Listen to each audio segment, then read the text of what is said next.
Fala galera do canal, estamos aqui para mais um vídeo do quadro de estudante para estudante, que eu venho aqui e respondo perguntas de inscritos que mandam nos comentários acerca de organização, preparação, estudo, metodização, com a finalidade de gerar conteúdo para vocês e ajudar a preparação de vocês. Antes de iniciar o vídeo, eu quero convidar vocês para me seguir no Instagram, estou sempre postando por lá, vou abrir caixinha de perguntas, recebo muita mensagem, muita dúvida na minha DM, estou respondendo todo mundo, inclusive respondo mais rápido do que aqui no YouTube, até porque eu tenho que gravar vídeo, tenho que organizar tudo, tenho que editar lá no Instagram, tudo muito mais fácil. E também tô organizando uma lista fechada, uma turma fechada da galera que tá me pedindo mentoria, tá sendo organizado. Se você tá interessado, me chama no Instagram. Sem enrolação, vambora pro vídeo que eu vou responder aqui. Vou responder 2 perguntas, talvez 3. Vamos ver como é que fica o nosso tempo. Primeira pergunta da Vânia Moura. Ela diz o seguinte: tenho uma dúvida com relação aos simulados de provas anteriores do Enem. Sei que melhora o tempo e a resistência, mas em aprendizado, o que melhora, já que as perguntas não se repetem? Bom, eu gosto muito de falar desse assunto e eu acho que é um assunto muito legal. É justamente pelo fato das perguntas não se repetirem que o aprendizado acontece. E assim, eu vou usar uma analogia que eu gosto muito para explicar esse tipo de assunto, que é a seguinte: é uma analogia com relação à fotografia. Quando você tira a foto de uma pessoa, você tira a foto de um certo ângulo.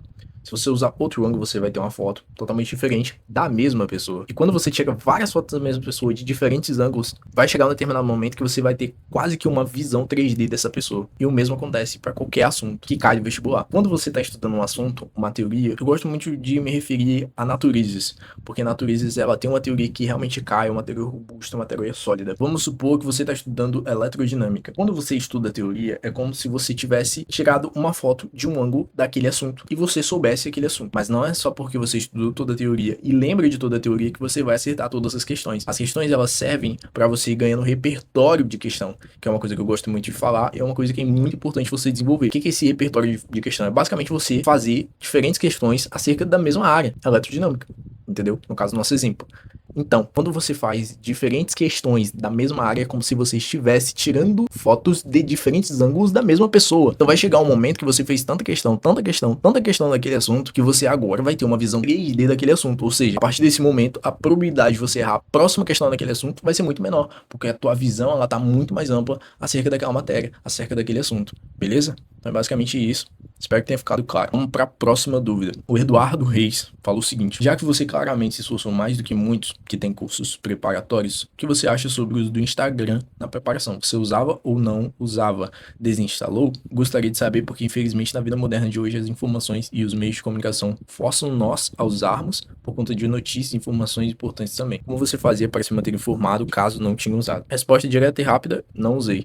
Eu desinstalei todas as redes sociais que tinha, menos YouTube, porque o YouTube, no primeiro ano de preparação, eu usei muito para minha carga teórica, e no segundo ano também eu usava para ver alguns vídeos durante o meu almoço, usava para ver um pouco de teoria, não tanto, mas assim, bem pouco. Mas a rede social que eu mantive foi o YouTube só. O WhatsApp, né, claro, para você se comunicar. E como é que eu me informava acerca do que estava acontecendo? No WhatsApp tem grupos e canais de notícias, então eu adicionei 2 canais, que foi o canal do G1, da CNN, principalmente aquelas notícias grandes, e assim, isso me ajudou muito a ter foco, porque uma coisa que eu percebi agora nesse final da preparação, depois que eu já passei, que eu instalei o Instagram, é que assim, às vezes eu perco 10 minutos, 15 minutos, no máximo 20, eu não sou de ficar muito em rede social, mas eu às vezes perco, e meu lapso de atenção ele não fica muito bom, e eu sabia que durante a preparação ele precisava estar muito afiado. Então agora que eu instalei, o que eu tô percebendo? Às vezes eu perco um tempo ali, um tempo aqui, então pra mim é muito difícil me controlar com relação a isso. Na minha cabeça, assim, eu tô lutando contra neurocientistas, pessoas que estão pagando bilhões pra te manter dentro das plataformas, Instagram, do TikTok, do YouTube também, né, que agora tem os shorts no YouTube. Então assim, todos esses caras brigando pra manter tua atenção ali. Quem sou eu pra conseguir controlar isso e brigar de frente com esses caras? Então na minha visão, assim, se você tem um objetivo claro, então eu tava sempre acompanhando as principais notícias, se você tem um objetivo forte, você vai ter que abdicar de muita coisa. Na minha visão, a rede social foi isso. Eu recomendo fortemente que você desinstale, realmente não use, ou não precisa desinstalar. Talvez isso seja uma visão muito pessoal minha, mas assim, se você não consegue controlar, estabelecer horários fixos e ver que você tá se perdendo o teu foco, cara, a minha recomendação é você desinstalar, porque é um hábito muito difícil de você cortar. Agora, se você tem controle, pô, beleza, tranquilo, de boa. Só estabeleça horários fixos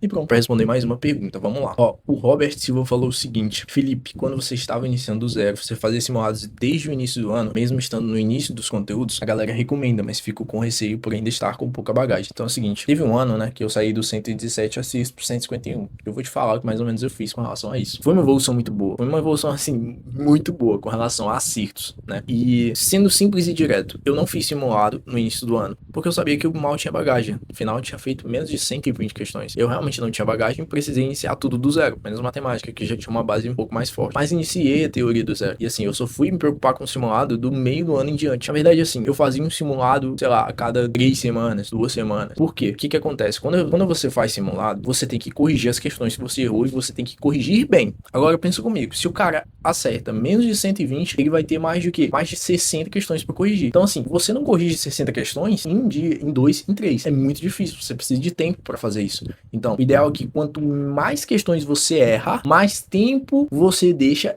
mais tempo de intervalo você tem com relação a um simulado e outro. Então assim, errei muita questão, o intervalo é muito maior entre um simulado e outro. Eu errei pouca questão, você diminui o intervalo. No final da preparação, que eu já tinha revisado todos os conteúdos e minha bagagem teórica estava sólida, eu fazia 3, 4 simulados na semana. Então assim, é totalmente diferente. Não vou dizer que você não tem que fazer, mas não vai fazer muita diferença. A real é essa. Eu testei, eu vi e eu comprovei que pra mim não fez muita diferença. Isso é com relação a fazer simulado no início da preparação, entendeu? Porque eu cheguei no final do ano, aumentei muito o acerto, mesmo sem fazer muito simulado no início da preparação. Deixei pra fazer no final, até porque não tinha bagagem teórica. Eu recomendo ali mais ou menos uns 75%, 80% da teoria. Cara, ali você já começa o simulado. Ah, Felipe, mas eu não cheguei nessa porcentagem e já tá 3 meses, 2 meses do Enem. Pô, beleza. Então você começa a fazer simulado mesmo assim, entendeu? A prática é muito importante, beleza? Basicamente é isso. Vamos ficar com essas 3 perguntas por hoje. Me segue no Instagram, tem rede social no TikTok aqui também, vou deixar tudo aqui embaixo. Mandem mais perguntas que eu tô respondendo aqui, mandem DM que eu tô respondendo no Instagram também. Vou abrir caixinha de pergunta e até a próxima.